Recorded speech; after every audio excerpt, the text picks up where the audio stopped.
Olá, bem-vindos ao canal Res Pública. Hoje vamos falar da injustiça.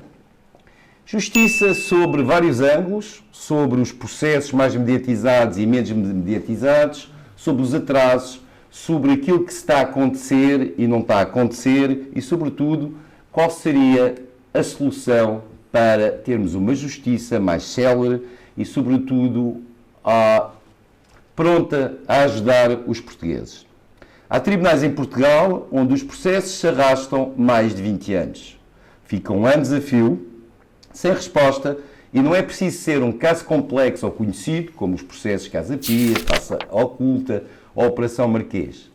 Basta o Estado ser o alvo da condenação ou ganhar com a demora do processo. Parece mentira, mas é verdade. Nos tribunais administrativos há muitos processos, infelizmente, com 10, 15, 20 e 30 anos, que estão pendentes e nunca mais se sabe quando é que acabam. Assegura Manuel Ramos Soares, Presidente da Direção da Associação Sindical dos Juízes Portugueses. E nesses tribunais, grande parte dos casos são de cidadãos anónimos ou pequenas e médias empresas.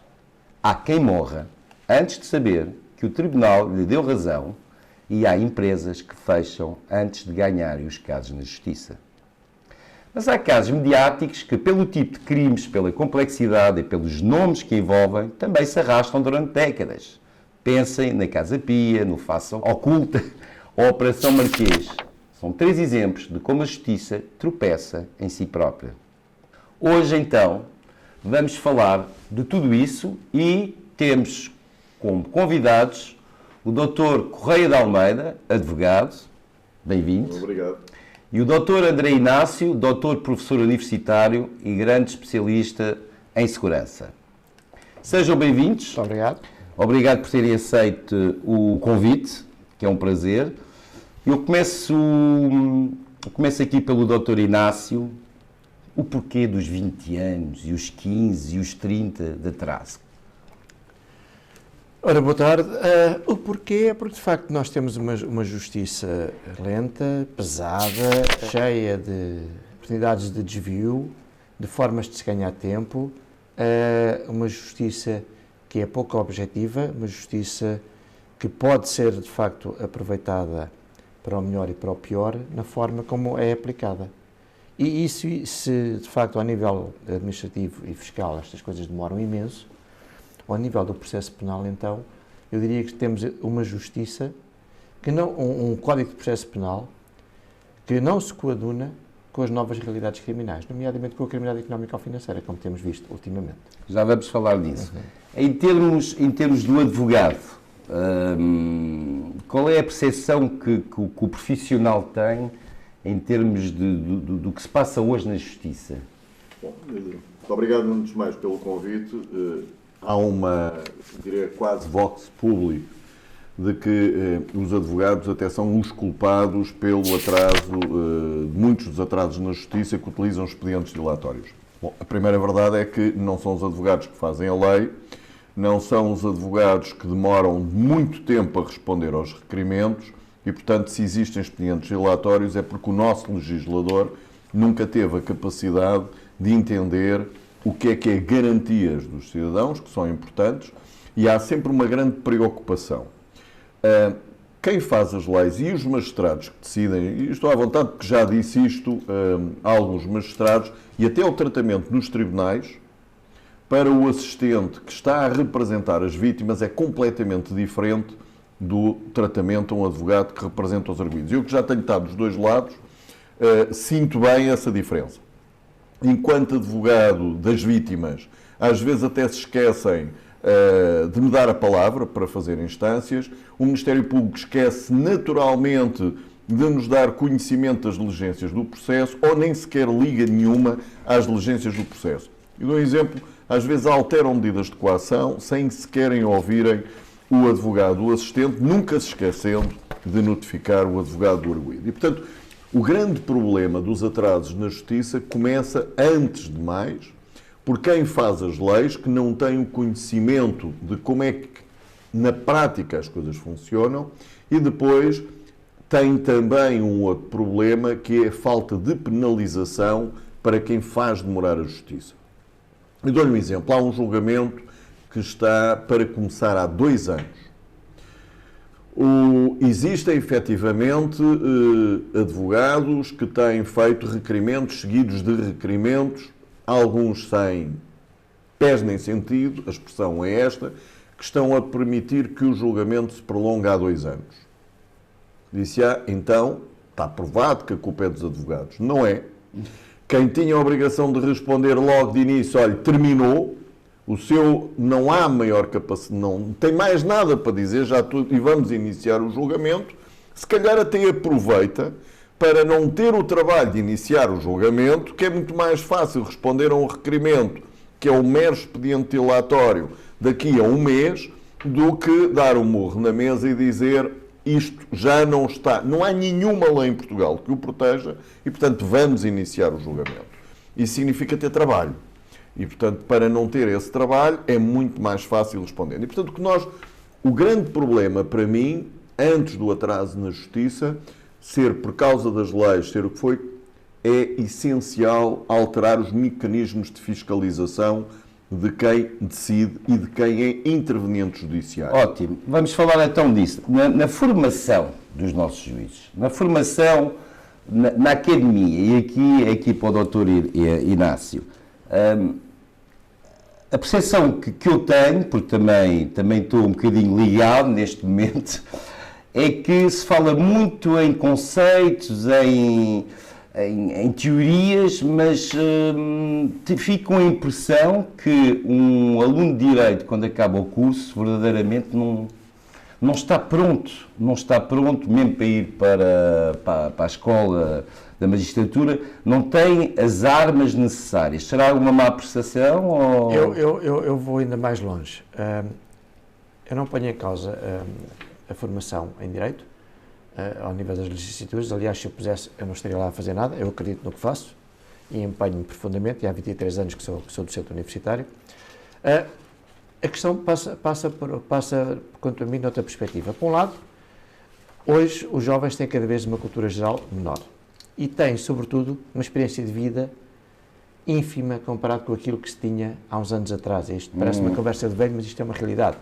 Porque hoje, metade da vida dos jovens é virtual, nos bons casos, porque em alguns é mais de metade, e depois porque há uma enorme falta, exatamente, há uma enorme falta de experiência. E depois entra-se no Centro de Estudos Judiciários, nas escolas de magistratura, cada vez mais novo. E entra lá gente brilhante, com notas brilhantes, gente que estudou imenso, gente culta, como entra gente menos bem preparada, porque depois... Mas com pouca experiência de vida. Mas lá está, sem experiência de vida. E então o que é que fazem? Aplicam Duralex Sedlex na sua melhor forma de expressão, que é cumprem escrupulosamente com o código. E não têm a capacidade, naquilo que é o seu poder, de facto, de decidir, de ir além ou de aplicar a lei dentro da sua margem de manobra. Portanto, se pode, e isto vê-se desde logo ao nível da instrução. A instrução hoje, a abertura da instrução num processo de crime está a ser utilizada como uma manobra para prolongar os crimes, os julgamentos no tempo. Nós tivemos agora um caso em que uma instrução durou 2 anos e 7 meses. A instrução do processo do ex-primeiro-ministro. Mas isto porque há a possibilidade de fazer isso. Há a possibilidade. Há os mecanismos que permitem fazer isso, certo? Não, a questão é essa. Então como é que vocês... cabalmente... Cabe ao juiz de instrução... Porquê é que isso acontece, então? Isto acontece porque o juiz de instrução aceita tudo... O português médio temos dificuldade a perceber isso. Não, mas eu tentarei explicar. O juiz de instrução, o juiz durante a instrução, aceita tudo o que lhe é apresentado. Há uma fase no processo, que é o inquérito. Certo. Há uma fase onde se trabalha a prova e onde se apresenta a prova, e depois há seguir uma decisão, e daí pode haver um pedido de abertura de instrução. No pedido de abertura de instrução, o juiz deveria, de facto, cingir-se a avaliar factos que já estão no processo. Ou, se entendesse que faltava alguma coisa, pontualmente ir buscá-la. Mas Neste será momento- porque, desculpe, será porque são processos mediatizados? Isso cria uma... Não, é o hábito que se institucionalizou. Já agora... É exato, porque há processos que demoram anos e que até se justifica que demorem anos. Eu posso dizer, por exemplo, estive num processo mediático que demorou cerca de 2 anos e esse julgamento teve, que tinha 89 arguidos, quase 1000 testemunhas, cerca de 40 advogados, teve sessões todas as semanas. E, portanto, efetivamente aqui foi cumprida a celeridade dentro do possível e com caráter de urgência. E é uma exceção. O que nós temos é... Repare isto, eu dou um exemplo por causa deste processo. Este processo, neste momento, terminaram os prazos de recurso, quando é calcular é um processo gigante, 89 recursos, complexo, só o julgamento durou 2 anos. Foi um processo no seu início, inclusivamente. Curiosamente, eu estava nos interrogatórios judiciais e o seu professor estava na SIC a comentar esse processo, coincidência. É verdade. Por acaso, eu interrogatório judicial. Este Portugal é pequenino, É verdade, é verdade. E eu dizia isto no outro dia aos arguidos. E isto é um facto que às vezes o problema não está na lei, está nas pessoas e na falta de mecanismo de coisa. O juiz que receber este processo, que tem entre 89 recursos, 88, mais não sei quantos recursos intercalares, vai ter certamente o direito a que lhe seja atribuído um regime de exclusividade. E, portanto, terá o direito, durante vários meses, de não fazer rigorosamente nada a não ser analisar aquele processo. E se ao fim de um ano este juiz, na verdade, porque é um trabalho muito grande, não analisou, fizer um simples despacho a dizer que se mantém a decisão, de que forma é que se pode atuar relativamente a uma situação destas? Não há como o fazer. Não há porquê? Porque não há ninguém que fiscalize semanalmente, mentalmente, ou que obrigue o juiz, mas não há porquê, porque não há meios. Não é falta de meios. Além da própria, o Dr. Manuel Soares sabe isso muito bem, como juiz que já foi dos tribunais e coisa, e apesar dele às vezes dizer que não é verdade, ele próprio tem tido intervenções em que demonstra alguma existência de algum corporativismo. E esse corporativismo existe. Eu lembro-me de um juiz acusado de corrupção que ainda hoje é desembargador. E um desembargador que teve votos a dizer no Conselho Superior da Magistratura de que era indigno para o exercício da profissão, com votos de vogais nomeados pela Assembleia da República a proporem uma mera administração escrita e ficou por votação em Mas atenção, ele diz... Há claramente falta de mecanismos de fiscalização em qualquer empresa privada, e isto é o que falta na Justiça, antes de qualquer alteração. Em qualquer empresa privada existem prémios de produtividade e penalizações para quem não trabalha. Na Justiça não existe. E enquanto isto não existir, não haverá solução nem celeridade na Justiça. Por mais alterações que façam, eu diria inclusivamente curioso, mas disse, não, mas os juízes têm mecanismos de fiscalização, têm os inspectores que vão inspecionar o trabalho. Eu lembro-me de repente de 2 dos maiores escalões que eu conheci na magistratura, por quem eu tenho grande respeito, são ótimos para ir para os copos, mas eram inspectores do trabalho dos outros. E, portanto, enquanto isto estiver assim, não houver efetivamente mecanismos de fiscalização e que não podem ser da própria instituição, porque há uma tendência natural dentro da própria instituição a proteger, terão que ser mistos. Também não digo que deverá ser não juízes a fiscalizar trabalho de juízes sem compreender a realidade. Agora, que terá que haver um equilíbrio. Como os advogados. Estou perfeitamente à vontade. Apesar de toda a também polémica. Há um corporatismo, também toda a polémica que existe e que tem existido. Aliás, é uma tendência quase natural. Tem que haver, para a Justiça, como para qualquer iniciativa privada, tem que haver mecanismos de premiar quem é célere a tratar, porque está a usar dinheiros públicos está a prejudicar numa decisão boa ou má a própria nação e tem que haver mecanismos de sancionar quem não é célere, quem faça justificado. E eficaz. Vou voltar-me aqui para o Dr. Inácio. Segundo ele, e é importante, foi uma entrevista que ele deu aí há uns tempos à CNN, para não estar a citá-los, segundo ele diz o seguinte: as leis também podiam ser mais céleres, dar mais poderes ao juiz para, em certos momentos, acabar com manobras que só visam que o processo ande para trás e para a frente e que não chegue ao fim.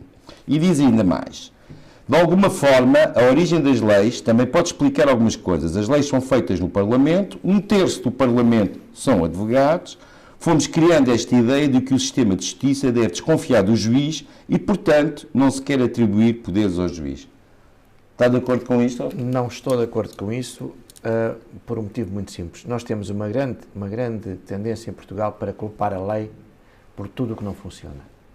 Nós temos leis ótimas. Aliás, eu costumo dizer, a brincar aos meus alunos, que nós conseguimos pegar no Código de Processo Penal alemão e aperfeiçoá-lo. E aperfeiçoámos de tal maneira que não conseguimos prender ninguém. Pronto.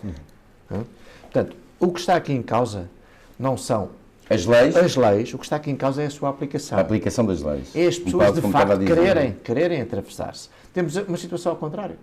O Ministério Público, neste momento, tomou as rédeas do poder. O Ministério Público atravessa-se neste momento. O Ministério Público faz tábua rasa de coisas como a subordinação hierárquica, que é algo que está na lei. O Ministério Público está a mediatizar a justiça neste momento. Tem essa impressão? Sem dúvida. Sem dúvida. Mas isto tem a ver com o quê? Mas pensam que há aqui uma maneira de intervir no espaço público de uma maneira política mesmo? Há aqui como alguém começa a dizer. Eu diria que o Ministério Público neste momento está a tomar aqui um papel de juiz justiceiro. Eu ia exatamente aí, juiz justiceiro. Portanto, vamos já começar a condenar. E vamos começar a condenar na forma como as coisas são feitas. Aliás, só assim é que se percebe. Esta mediatização, exatamente, aviões privados. Mas o avião pode fazer falta. O avião fez falta, de certeza, para alocar os meios necessários. O que não pode acontecer é os jornalistas chegarem primeiro. Pois. Os jornalistas chegaram primeiro. No caso do Dr. Rui Rio, já lá estavam quando chegou a polícia. Os juízes chegaram primeiro à Madeira do que os polícias. Os polícias os jornalistas chegaram primeiro ao aeroporto do que os polícias quando foram prender o José Sócrates na altura. Portanto, isto não tem cor. Isto não tem cor. Agora, o que é que nunca acontece? É uma investigação séria às fugas de informação. Pois, que normalmente nunca... Onde há pessoas, há gente permeável. Pode ser alguém no Ministério Público que quer brilhar. Pode ser alguém que nunca se encontra ninguém nessas fugas. Não, é pior, nunca se procura. Não se procura mesmo. Não se abre um inquérito. E se se abre, não se fala nisso. As pessoas, a opinião pública não é esclarecida sobre o porquê que aconteceu ou porquê é que se tentou e não se conseguiu detectar. Estas falhas, estas fugas de informação, mas estão previstas no Código Penal, não é? Está previsto, a violação do segredo profissional está perfeitamente prevista, a violação do segredo de justiça prevista está, os mecanismos são ótimos, mas é preciso aplicá-los. E para os aplicar é preciso, de facto, haver vontade. E essa vontade continua a falhar. Deixa-me só acrescentar aqui uma coisa. Aquilo que o Dr. Manuel Soares diz, ele esquece de fazer uma estatística. Quando ele diz, e eu tenho grande respeito por Manuel Soares, mas quando ele diz há uma tentativa de os juízes não terem meios. Não, os juízes têm. Os juízes têm um meio que se chama litigância de má-fé. E eu gostava que o Dr. Manuel Soares nos dissesse, ou alguém dissesse, quantas vezes nos tribunais são aplicadas as penalizações por litigância de má-fé. Eu dou-lhe um exemplo. Eu tenho um processo em que, uma situação, já ganhei 7 vezes. É um conflito simples, estamos a falar de civil, mas qualquer um protestar, um senhor que embirra com um determinado restaurante e insiste em meter processos, muitos deles que são copy-paste dos processos antigos que já perdeu. Sim. A partir do segundo processo, tenho juntado prova que é um copy-paste dos outros e pedido que sejam condenados como litigante de má-fé porque estão a entupir os tribunais com algo que já sabem qual é a decisão. Até hoje, zero. Zero. O tribunal continua entupido, com processos que é uma repetição, que até já se sabe qual vai ser a decisão, porque dificilmente a partir do terceiro processo exatamente igual, copy-paste, poderá haver uma decisão contrária, o que até seria muito estranho. Seria passar quase um atestado de estupidez aos outros anteriores juízes que deram a decisão. Até hoje, zero de condenação com litigância de má-fé, provando-se que são copy-paste de decisões já condenadas. A parte continua do outro lado, às vezes a recorrer, já só falta recorrer para o Papa, penso eu, porque já fizeram recursos, tudo mais alguma coisa, vão sendo condenados nas custas, mas zero de condenação de litigância de má-fé. E a pergunta é, qual é, quando se queixam que é uma desculpa habitual, bom, mas não somos nós que fazemos as leis, não. Tem um mecanismo para acabar com os expedientes dilatórios. E, portanto, a primeira é... E seria interessante ver quantas condenações existem por litigância de má-fé. Primeira, portanto, tem um mecanismo para o fazer. E depois o outro mecanismo, que também passa, é realmente haver às vezes uma explicação porque é que demora tanto tempo, às vezes, a tomarem-se determinadas decisões. Há sempre a desculpa do excesso de trabalho. Sim, mas é aquilo que se ouve. Falta de meios. Falta de Agora, meios. alguém fiscaliza isso? 2 momentos de fiscalização.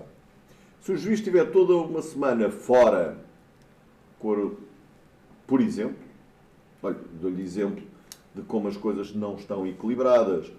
Eu pedi um adiamento de um julgamento porque precisava de ir a uma reunião urgente com os clientes.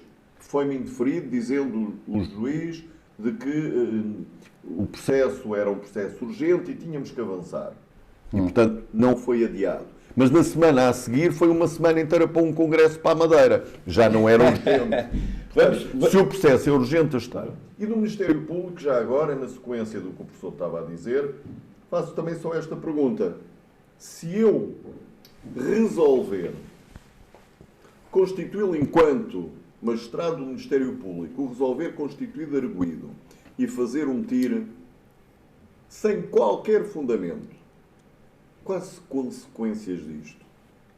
Zero. Zero. Ok. Zero. Então, e esta ideia que começa a aparecer, mas se o fulano, como o Sócrates ou um Pinho, se eles conseguem utilizar, entre aspas, estes mecanismos, é porque têm dinheiro. Portanto, começa a haver um bocado a ideia que há uma justiça para ricos, há uma justiça para pobres.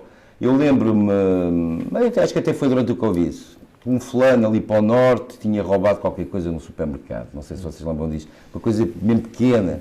Foi de formigueiro. E foi logo condenado a ser uma coisa doida, já não me lembro, para não estar...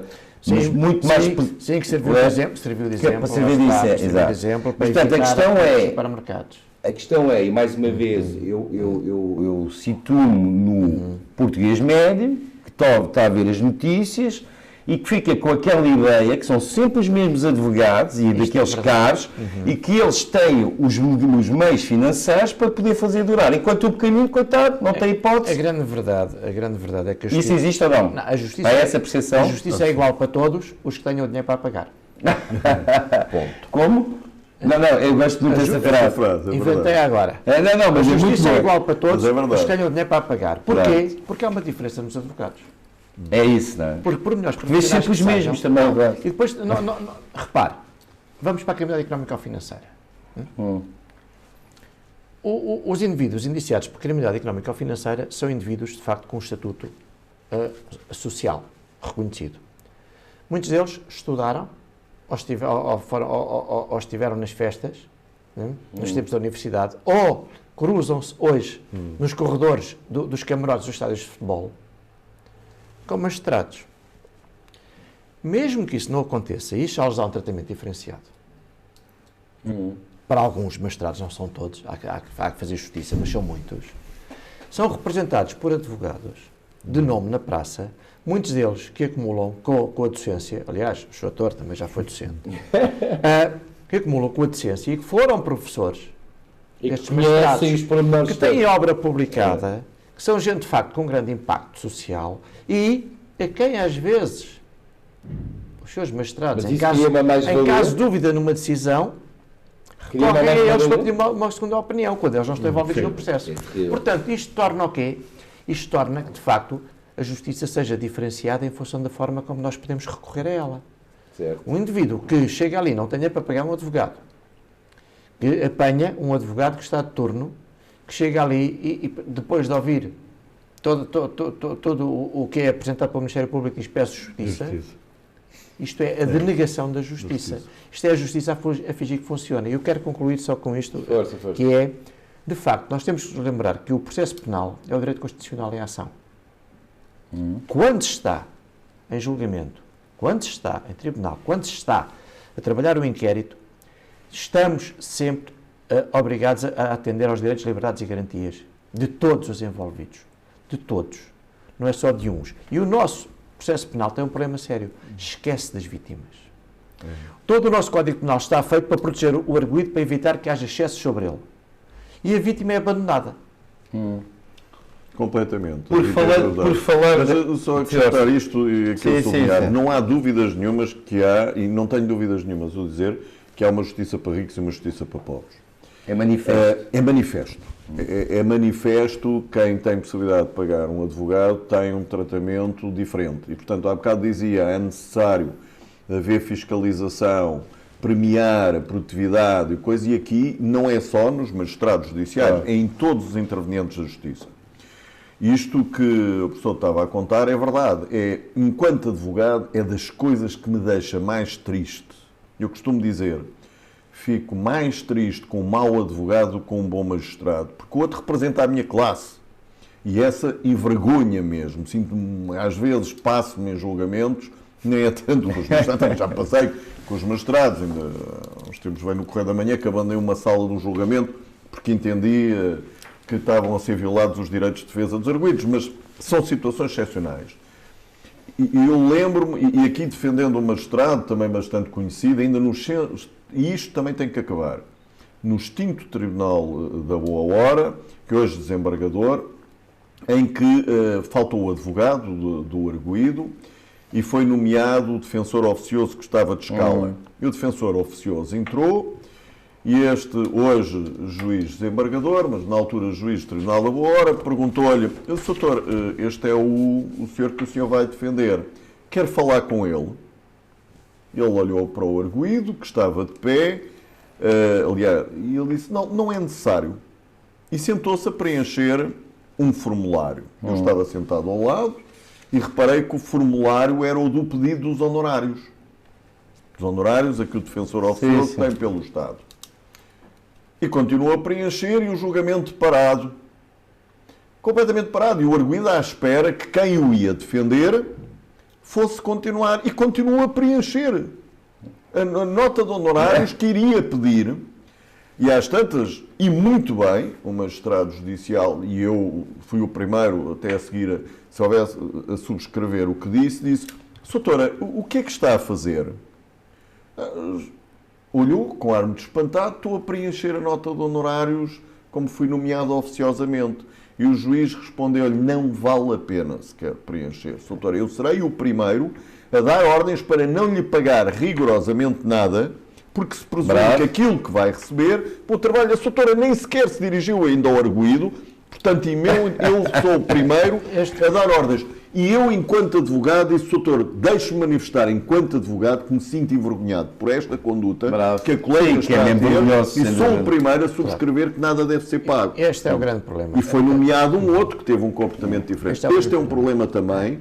Como é que se altera isto? Como é que se altera já vamos isto? falar do futuro, já vamos falar de possíveis soluções. Até agora estamos a fazer um bocadinho o diagnóstico e a confrontarmos um pouco entre a realidade, a percepção e aquilo que se... um bocadinho aquela discussão de café, não é? Então, mas eles, aqueles e claro. A ideia aqui era um bocado também de desmistificar e vulgarizar um bocadinho tudo isto e pelo que eu estou a ver, há coisas que se dizem no café que são muita verdade, não é? Muito. Eu estava aí a acrescentar alguma coisa. O que eu ia acrescentar é que a justiça, felizmente, neste país tem muitos bons profissionais em todas as áreas, mas infelizmente tem muitos maus profissionais.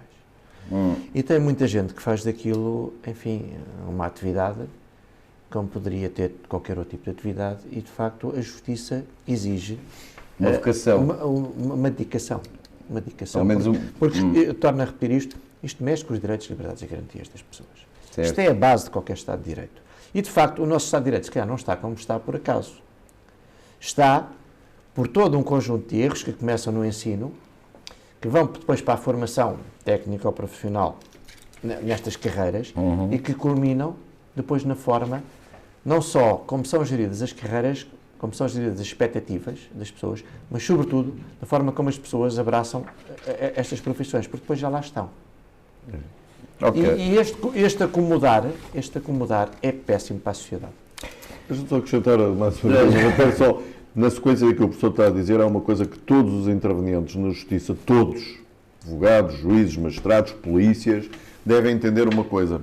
E como diz o professor e muito bem, isto mexe com os direitos, liberdades e garantias e mexe com a economia do país. Uma má justiça mexe e muito com a economia do país. Quem vem ser interveniente na justiça tem que perceber que não vem para arranjar um emprego, vem para ter um trabalho. É uma vocação. É uma vocação, mas Exato, é é um sacerdócio. Sim. É um sacerdócio. O que eu queria agora também falar, que surpreende muito, é, por exemplo, para não falarmos nele, mas é um dos mais mediatizados neste momento, sobre a questão do Sócrates, quando ele vai pelo Ministério Público, tem ali 180 crimes, certo? E que depois vai ver o senhor juiz Ivo Rosa e sai de lá com 6. Mas eu já vi várias vezes nesse tipo de situações. Portanto, a questão que eu ponho é esta. Da parte do Ministério Público também não há aqui um exagero, ou não poderia facilitar ou reagrupar certos crimes, percebem a ideia? Porque isto vai dar uma complexidade tal É o problema dos megaprocessos. dos megaprocessos, é exatamente isso. Os megaprocessos são, na maior parte dos casos, um erro. Haverá situações muito pontuais em que não se podem separar de facto os factos, porque são todos encadeados. Certo. Mas na maior parte os megaprocessos correm em termos dos nossos tribunais, não havia motivos para existirem. Os megaprocessos exigem, desde logo, um trabalho de investigação muito mais complexo, porque é preciso não deixar pontas soltas. Depois, para isso é preciso meios que não existem. Eu dou um exemplo. Há muitos anos, o Helmut Kohl, o chanceler alemão, foi investigado por corrupção. A primeira coisa que a Polícia Federal Alemã fez, a Polícia de Investigação Criminal fez, investiu na altura 1 milhão de contos, ainda, quer que ainda era em contos, que isto já tem tantos anos, em equipamento, em tecnologia, para poder depois trabalhar o processo. E depois apreendeu-lhe 20 e não sei quantos milhões. Portanto, a justiça ficou com lucro, certo, e foi feita a justiça. Portanto, não há meios. Quando nós vamos buscar num processo, criminalidade económica ou financeira, estados bancários, trocas de e-mails, localizações de vias verdes e outras coisas que tais, toda uma série de documentos que têm que ser tratados. Se nós juntarmos todo um conjunto de processos num só, nós ficamos com uma casa cheia de papel. E como é que se trata isto? Hoje, vai forçosamente complicar. Não, isto é pior, é pior por isto, e as pessoas em casa têm que saber isto. Muito antes do Ministério Público ter hoje as ferramentas que tem para tratar a informação que está nos processos, os escritórios de advogados tinham, porque os escritórios de advogados investem. O Estado não investe. Portanto, era muito mais fácil para um advogado detectar as falhas num processo do que era Que forçosamente vai haver com esses megaprocessos. Quanto mais para a magistratura. Porquê? Porque não se investe. Agora, depois há aqui outra pergunta. Porquê é que não se investe? Hoje saiu uma notícia fantástica. O anterior governo criou uma política anticorrupção. Alterou os mecanismos de combate à corrupção. Continua a ser uma preocupação há 30 anos que a corrupção é um problema neste país e todos os anos temos resultados piores.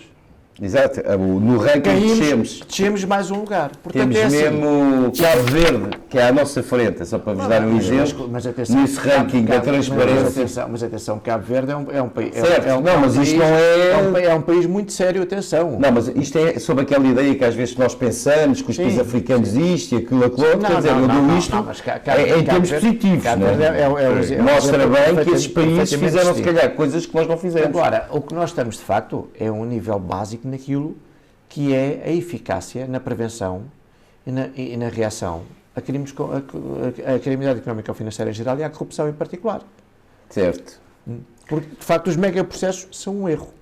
Não. É preciso... Multiplica as falhas. E depois quando diz, epá, eram 180 crimes e afinal depois eram meia dúzia. Mas atenção, mas a seguir, também sujeito a escrutínio que foi a sentença, As três juízes do que saiu cá para fora, eu não tive a oportunidade ainda de ler, mas do que saiu cá para fora, ele foi muito maltratado pela relação. Puxaram-lhe as orelhas. E atenção, e não é a primeira vez. É o habitual. Este senhor doutor juiz... E mesmo assim foi promovido. Este senhor doutor juiz... Já nessa altura ele tinha havido muitos problemas. Exato. Este senhor doutor juiz, com devido respeito, é de facto um pensador do direito, agora tem uma visão do direito que se torna pouco prática de tal forma que é alvo de escrutínio e de censura depois pelos seus colegas e sobretudo pelos tribunais superiores. Sim. Portanto, atenção, não vamos pôr os ovos todos na cesta do Ministério Público, não é? Agora, não vamos também esquecer que o Ministério Público tem demonstrado uma ânsia de acusar, que por vezes se engana nas acusações, que não as tem suficientemente sustentadas, portanto, cria uma teia que depois, às tantas, o próprio Ministério Público tem dificuldade em desembrulhar-se dela. Portanto, estamos a complexizar a justiça, e a justiça, para funcionar, tem que ser prática, tem que ser objetiva. E eu vou voltar àquilo que disse o Sr. António muito bem, a respeito da economia. Mas quem é a grande empresa que vem para Portugal investir uns milhões à séria e depois sabe que se tiver um problema com qualquer fornecedor... O problema está aí, exato. Está há 12 anos à espera para resolver. Isto é terrível. Portanto, isto é muito terrível mesmo. Portanto, é preciso, de facto, pensar, se queremos ser um país civilizado e se queremos ser um país, enfim, digno de estar na União Europeia, noutro patamar, ou se queremos continuar a cair cada vez que entra um país mais pobre para a União Europeia, nós a seguir passamos para debaixo dele. Muito bem, vamos avançar. Até agora tem estado a ser muito interessante. Espero que lá em casa tenham também esse interesse. E já agora, visto que estamos na política, estamos a um mês e qualquer coisa das eleições, há um partido que apareceu, um partido que aparece com certas ideias do que toca à justiça, e vamos falar, se calhar, um bocadinho dessas mais problemáticas. Qual era a ideia? Qual é a ideia que vocês têm, por exemplo, quando se fala na perpétua? Quando se fala no partido e que diz, tem que haver uma perpétua no sentido, pelo menos, dos 25 anos. Eu sou absolutamente contra a prisão perpétua. Diferente é o internamento. Certo. Existe determinado tipo de crimes que está demonstrado que são crimes em que a pessoa não consegue, de forma garantida, deixar de sentir um impulso para os tornar a praticar. E este tipo de indivíduos exige um acompanhamento maior. A prisão perpétua, para mim, não é uma solução. Mas vários países europeus têm países como a Suíça, Sim, repare, e eu não me choca que tenha. Agora, não são forçosamente países antidemocráticos. Não são, mas o que me parece a mim é que isso seria um recuo em termos civilizacional, sem dúvida nenhuma. Mas também não sou a favor de penas de 25 anos, que pode sair ao fim de um terço da pena. Pois, que choca muitas pessoas, não é? Essa é a grande questão. Continuo a dizer, o nosso problema com o nosso Código de Processo Penal e com a nossa tipificação criminal não é a forma como está concebida, é a forma como é aplicada. Certo. Aqui deste lado, aqui o nosso advogado. Eu, obviamente, também não subscrevo de forma nenhuma a prisão perpétua nem acho sequer, do ponto de vista económico, Portugal tenha condições, porque, vamos lá ver, quem está preso é um encargo para o Estado, portanto é um Estado para todo o cidadão. Na Suíça é caríssimo. Na Suíça, inclusive, Na Noruega é caríssimo. Isto é caríssimo. De luxo, de luxo. Aquilo é de luxo, não é? Basta lembrar aquele caso, o outro que matou não sei quantas pessoas e está... Exatamente. quase Tem um apartamento na Noruega. cozinha, essas coisas todas. E, portanto, não me parece que a Perpétua seja, por vários motivos, Uma solução. uma solução, até porque iríamos todos nós... Olha, com a andar crise sustentar habitacional, a guerra. podia ser uma solução. Podia ser arranjar. Agora, também acho que as penas de 25 anos estão completamente desajustadas para a nova realidade e, portanto, as penas têm que ser, e mesmo os próprios mecanismos. Eu acho que tem que começar a haver coragem para admitir que em determinadas situações a pessoa terá que mesmo cumprir a pena até ao fim. Na verdade, nós não temos 25 anos. Como sabem, obrigatoriamente aos 5/6 tem que sair, portanto já não é... Pois é, essa a questão que às vezes enerva, entre aspas, as pessoas, porque quando ele tem 25 anos, estamos a falar de crimes completamente... Estou-me a lembrar da fulana que matou a mãe, que mandou para os porcos, enfim. Quando nós estamos a falar com certos crimes e nós sabemos que se calhar a metade, para ir para os 8, 9, 10... Já está na rua, quer dizer, é isto que choca as pessoas, é isto talvez que faz que haja certos partidos que comecem a enverdar um bocadinho nessa situação. É assim, uma resposta, se calhar, mais simples. Mas era aí que eu ia. Esses partidos acabam por cavalgar uma onda mas se calhar de um insatisfação que é resultado de uma má aplicação. Ora, uma aplicação, uma certa... Ou seja, às vezes é preciso extremar uma posição para se conseguir chegar a um ponto de equilíbrio. Ok.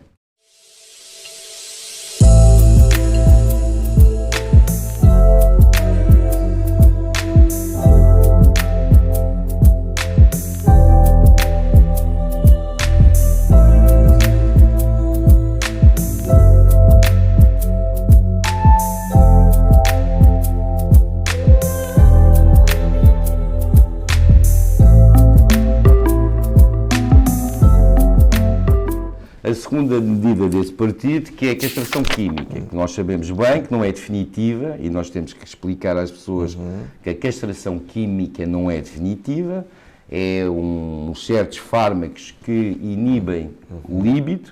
O que é que vocês pensam sobre isso? E que normalmente, em países que o aplicam, eu conheço bem, por exemplo, a Suíça, é normalmente a pedido do arguido ou mesmo a pedido do advogado, porque isso permite que se reduz... a representação do arguido. Não, mas isso na medida que isso cria penas mais suaves, Claro. e acompanhamentos diferentes. O que é que vocês pensam sobre esta medida? O crime de violação é um dos crimes, de facto, com maior taxa de reincidência. Certo. Já agora, uma nota, este é um estudo que não existe em Portugal. A Direção-Geral de Serviços Prisionais e Reinserção Social não faz estudos sobre as taxas de reincidência, provavelmente porque isso seria demonstrar o insucesso da política enfim, de reinserção social, e por isso mesmo, até, diria eu, até para um descanso do próprio autor, se ele se sentisse mal com aquilo, porque há estudos que demonstram que alguns autores depois se sentem mal, mas que não resistem aos impulsos.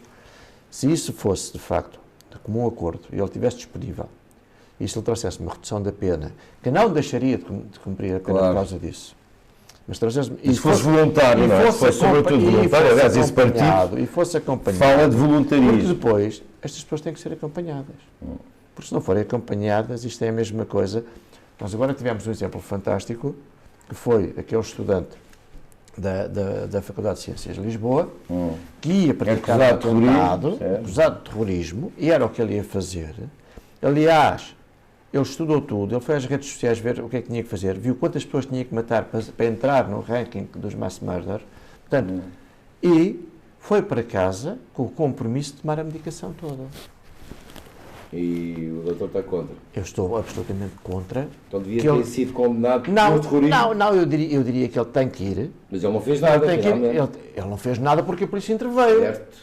Então, vamos esperar que faça? Isso faz-me lembrar, há uns anos, quando eu estava na investigação criminal, antes da minha vida académica, não é? Um indivíduo da PSP que apanhou um indivíduo em flagrante delito a praticar um furto num veículo. E depois, o magistrado perguntou-lhe, então, e como é que o apanhou em flagrante delito? É fácil, eu já o conheço, eu já sei que ele anda sempre para roubar, eu esperei que ele partisse o vidro e apanhei-o. Portanto, não é por aí. Aqui. Relativamente à constituição e ao resto, isto é um problema de eficácia. E eu juntava aqui, permitem-me até juntar outro tema com alguma semelhança, que é a questão das vítimas de violência doméstica e da questão da dignidade humana. Em que recentemente, num debate fora de Lisboa, em que o magistrado do Ministério Público e a diretora do estabelecimento prisional diziam: nós temos uma grande taxa de sucesso de recuperação dos nossos presos, quer nos crimes de violação, quer nos crimes de violência doméstica. E a pergunta que eu fiz, quer ao Sr. Magistrado do Ministério Público, quer à diretora da cadeia, foi: mas alguma vez estiveram durante esse período próximo de vítimas? Portanto, estamos a falar de felicidades em termos de números. Sim. Não há possibilidade de dizerem, quando estiverem sujeitos simplesmente à prisão, saber se aquela pessoa recuperou ou não recuperou. É completamente diferente, porque não está ao lado da vítima. Nós não sabemos como é que irá reagir quando voltar a estar junto de pessoas. É um bocado esta ideia que se frágeis. fala muito do acusado, mas muito pouco da vítima. Certo? Não se defende a vítima. Mais uma vez. Sim, aliás, veja-se na violência doméstica, isto é o melhor exemplo. Quem é que sai de casa? A vítima. Normalmente é a vítima, exato. Ela é que tem que se esconder. Nem se isto agora também está a mudar um bocadinho, mas pelo menos na teoria é o que eles dizem. Não está nada. Na prática continua a ser igual. Mas Mas amigos, vamos chegando ao fim. O que eu vos peço agora, uma ou duas ideias que para vocês pensem que são fundamentais se queremos mudar qualquer coisa. Mas assim uma coisa rápida. Mas uma ou duas, para começar aqui pelo doutor Avelhar. A primeira passa efetivamente para que a consciencialização e forma de que quem está na justiça não encontrou um emprego, encontrou um trabalho com uma função social, e todas as suas decisões influenciam o país, influenciam a economia e têm que ver muito com a própria dignidade humana. Esta parte é fundamental, e para que o sintam também, a necessidade de criar mecanismos eficazes de fiscalização, de premiar na justiça da mesma forma que é-se premiado na iniciativa privada, quem de uma forma célere e eficaz colabora para a boa decisão, e penalizar de uma forma real quem não o faz. E há bocado, ainda bem que não me perguntou nada, Dr. Ivo Rosa, porque eu diria, e estou à vontade como advogado, porque a tendência, nós sabemos, às vezes até os advogados dizerem que gostam muito do Dr. Ivo Rosa. Eu, antes de advogado, costumo dizer sou cidadão. E o que eu vejo do Dr. Ivo Rosa é, para mim, já não era juiz há muito tempo. Estou perfeitamente à vontade, já deveria ter sido afastado. E eu pergunto porque é que ainda não foi. Porque o que nós temos é... E nós também perguntamos sucessivas decisões revogadas pela Sim, vários casos, não é um, são vários. Havia agora as golas também. Todos revogados, e alguns com alguma gravidade. Eu relembro-me, inclusivamente, de um processo grande em que determinado capital que existia era duvidoso da sua razão. Um outro magistrado judicial mandou apreender, restar todo esse bem, e quando vai o doutor Igual, mandou ir tudo fora. Mandou devolver o dinheiro todo, mandou devolver tudo ao cidadão angolano. Entretanto, a relação vem dizer que afinal a primeira decisão estava correta, e agora onde é que está o dinheiro? O que é que sucedeu? O que é que sucedeu a quem prejudicou gravemente o país dessa forma? E nada, foi promovido, não foi? Há pouco tempo foi promovido. Casos. Portanto, só há uma explicação para ter sido promovido, aquilo que eu disse de início. O sistema não está a funcionar em termos de fiscalização, não está a premiar. Nós não podemos ter magistrados que erram sucessivamente, com graves prejuízos, sem suceder nada e sem haver uma explicação. Não podemos. Ou então, que sejam claros e que aí estamos todos de acordo, penso eu. Todos aqueles que nos estão a ver e a ouvir. Uma ou duas ideias para acabar, uma coisa rápida, para já, poderia criar primeira coisa, meios. meios humanos, e os meios humanos passam pela formação, Certo. passa desde logo para o recrutamento. Isto não é só ser licenciado em Direito para se ter perfil para ser magistrado, seja do Ministério Público, seja juiz. E essa triagem tem que ser feita de uma forma mais Estão os dois de acordo. Formação adequada e adaptada à realidade. Certo. Não estamos a formar, como direi, nobres da corte, estamos a formar pessoas que têm que fazer aplicação técnica Do direito, do no direito terreno. e por isso mesmo precisam de ter Claro. as ferramentas. E depois, claro, carreiras também. Uma política de carreiras que se torne aliciante, que seja estimulante, que leve as pessoas a terem outra atitude. Depois, ainda nos meios, os técnicos. Tecnologia adequada, enfim, todo um conjunto de ferramentas que hoje em dia estão ao serviço da criminalidade mais organizada e complexa e que a Justiça continua a não ter. Por último, menos megaprocessos, maior rigor na fase de inquérito, o que viria retirar muito trabalho naquilo que é a fase de instrução. Top. Em top, porquê? Porque muitas vezes também, em tribunal, e o Chator saberá isto melhor que eu, porque eu sou um teórico da matéria, em tribunal, muitas vezes, o juiz não deixa a ditar elementos de prova. Isso depois fica para a instrução. Não, é ali, é no inquérito que ele tem que estar. Porque se estiver ali, a instrução é mais célebre. Mas, a primeira coisa que o juiz tem que fazer para a abertura da instrução é se ver se há motivos para abrir. Não se abre porque uma das partes decidiu abrir. O pedido de abertura tem que ser justificado. Tem que cumprir com os requisitos. Não é porque sim. Portanto, é preciso que toda a gente trabalhe mais e melhor e que se dedique. Só mesmo para terminar, uma coisa que é importante. Não, mas eu podia continuar aqui mais uma hora ou duas. Em meu entender, é urgente que o papel da vítima seja revisto. Sim. É urgente que o papel da vítima seja revisto. A vítima tem que ter uma posição diferente no processo. A vítima tem que ter, sempre que tem apoio, saber o que é que se passa no próprio processo. Não pode uma vítima... Dou-lhe um exemplo.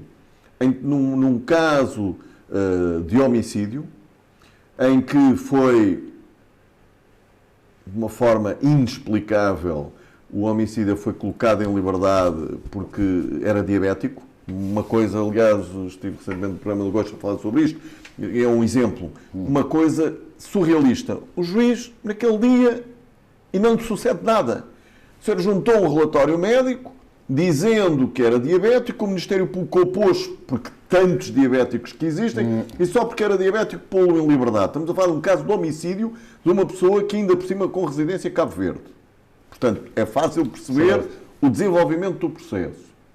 O Ministério Público nunca deu conhecimento à família do falecido, que é vítima, em que vê que há alguém, nunca deu conhecimento à família de que o arguido, o assassino, estava a pedir para ir em liberdade, para ter a oportunidade de se pronunciar. Foi colocado em liberdade e ninguém sabia. Quando tomaram conhecimento que estava em liberdade, até se pensou que era uma brincadeira, até confirmar que era verdade. O Ministério Público nunca deu conhecimento daquilo que se estava a passar. Porquê? Porque entende que o papel despreza o papel da vítima, não entende sempre que é mais do que suficiente e a vítima tem que ser vista no âmbito do processo penal, cada vez mais, com mais poderes de intervenção. Deve poder acompanhar o processo, saber em todo o momento e receber respostas. Se uma vítima perguntar ao Ministério Público que diligências estão a ser feitas para que aquela vítima colabore, o Ministério Público não lhe dá conhecimento de diligências que estão a ser feitas. Então, não é normal. A fotografia do assistente, não é normal. Reforcem os papéis, é uma das coisas que tem que existir. Está bom? Sim, senhor. Subscrevo inteiramente. Mais uma vez agradeço-vos terem vindo ao canal Res Pública, aqui ao nosso talk show. Desculpem o incómodo, espero que não vos tenham incomodado muito hoje.